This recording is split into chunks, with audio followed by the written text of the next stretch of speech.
आमिर उस्मानी जी, अभी आपके ऊपर गलता थाने के अंदर एक मामला दर्ज हुआ है और वो जो नोटिस है वो सोशल मीडिया पे काफी वायरल हो रहा है। वो नोटिस क्या है और किसने वो मामला दर्ज कराया है, क्या कारण है उसका? ये कारण ये था कि उस नोटिस आने से पहले कुछ दिनों पहले कुछ शुभचिंतक आए थे मेरे पास।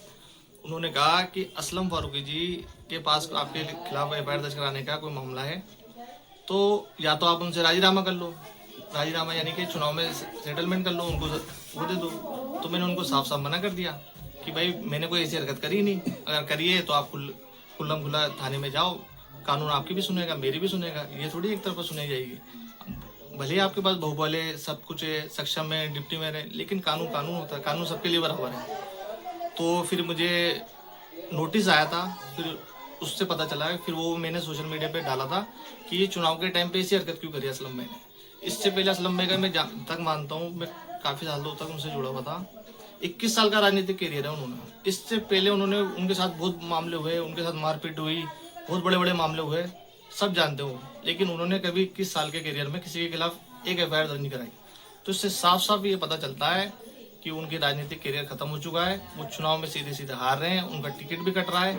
इस वजह से उन्होंने एक चुनावी बदला लेने ये डर है, डर, ये बिल्कुल ये डर ही है। तो इससे पहले मैं लोकसभा के चुनाव से हम अलग हो गए थे, डिवाइड हो गए थे, इससे पहले क्यों नहीं करा भाई? आपने बिल्कुल चुनाव के टाइम पे, और आपने पहले, आप अगर कोई गलती थी तो आप डायरेक्ट जाके एफआईआर दर्ज कराते। आपने पहले क्यों शुभचिंतक बेच के धमकाया? शुभ चिंतक जो आए थे वो उनका क्या कहना था आपसे? उनका कहना था कि आपसे ये गलती हो चुकी है, या तो आप क्या गलती हो गई? कि आपने कुछ इस तरह का मामला किया है, वो आप उसको सेटल करो, या असलम फारूकी जी से आप राजीनामा कर लो। नहीं, वो मामला बताया कि उन्होंने आपको, क्या मामला हुआ था? वो कुछ मुझे जो अब तक पता चल रहा है, जो वो एक लेटर हेड का मामला बता रहे हैं। तो लेटर हेड, अगर वो एक डिप्टी मेयर हैं, इतने बड़े ओहदे पे हैं, उनसे एक लेटर हेड ही नहीं समझ रहा अपना, तो वो कैसे लोगों की सेवा करते होंगे? और वार्ड के हालात आप लोगों के सामने ही है, कितने बद से बदतर हालात हैं। तो वार्ड नंबर 29 से ही है क्या आप लोग चुनाव लड़ेंगे? अभी क्या वार्ड नंबर क्या है आपका नया? जो अभी का वार्ड नंबर हुआ है, जैसे ही मैंने सोशल मीडिया पे वो पोस्ट डाला था, तब से ही उनके दिक्कत हो गई थी। वार्ड नंबर जो हमारा नया वार्ड हुआ है वो हुआ है 137। उसमें पूरा का पूरा मूल वार्ड 29 है, थोड़ा सा हिस्सा 30 का, थोड़ा सा 28 का, और थोड़ा वो 26 वार्ड का जुड़ा है। तो ऐसे कुल मिला के, और उसमें मेरी पकड़ अच्छी है, मैं 10-12 साल से वहाँ पे सेवा कर रहा हूँ, बच्चे बच्चे मुझे जानते हैं, बड़े बुजुर्ग मुझे जानते हैं, और मैं अच्छे खानदान से ताल्लुक रखता हूँ। खालिद उस्मानी साहब मेरे बड़े भाई लगते हैं, और 200 साल से हम यहाँ पे खिदमत कर रहे हैं जयपुर में।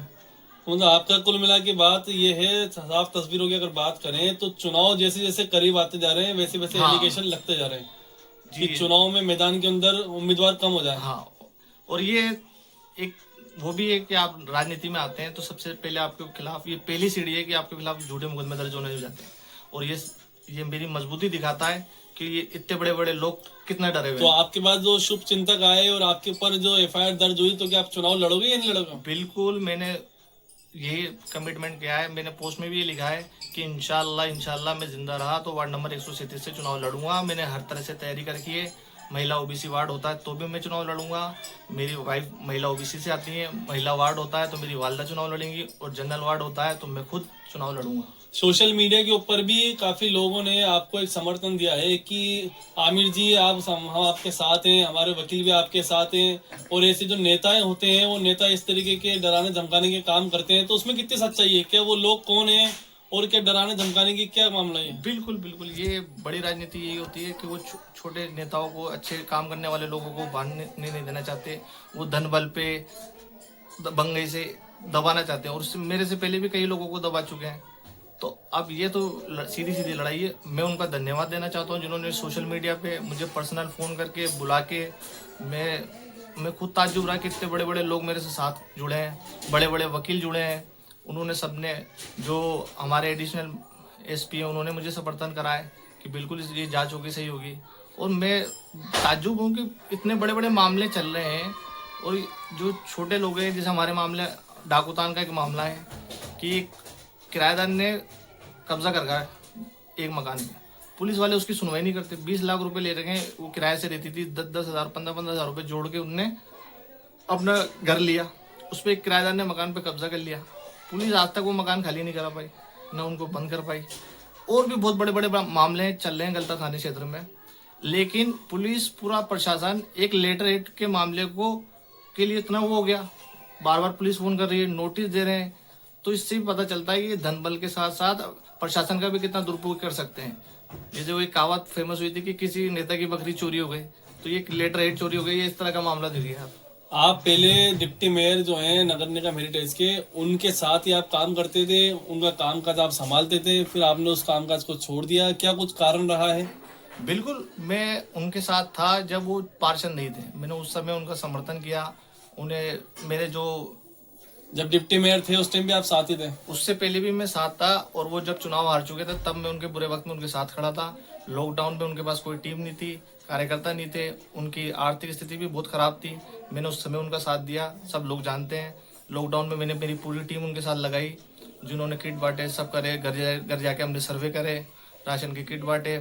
मैंने उनको डोनेशन भी दिलाया, अपने जो मेरे अच्छे मित्र हैं, बाहुबली हैं, उनकी बड़े लेवल पे मैंने जानकारी कराई, अच्छे लोगों से उनको मिलाया, बड़े बड़े लोगों से उनकी नाराज़गी थी, उनसे समर्थन कराया।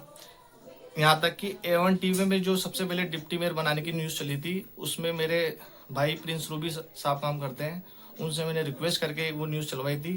वो भी उसी वजह से वो एक माहौल बना और उनके आगे चल के काम आया। अब आप हम तो किसी के साथ लगते हैं तो साथ लगते हैं, और खिलाफ होते हैं तो देना चाहते हैं, कानून से क्या अपील करते हैं? बिल्कुल। आप इस तरह के छोटे से मामले को इतना तूल दे रहे हैं, इतना आप पूरा गलता थाना आप उस एक मामले में आपने लगा दिया। आप औरों की भी तो सुनवाई करें, आप बड़े बड़े मामले भी तो देखें। आप इन 4-5 लोगों के लिए थोड़ी काम करेंगे।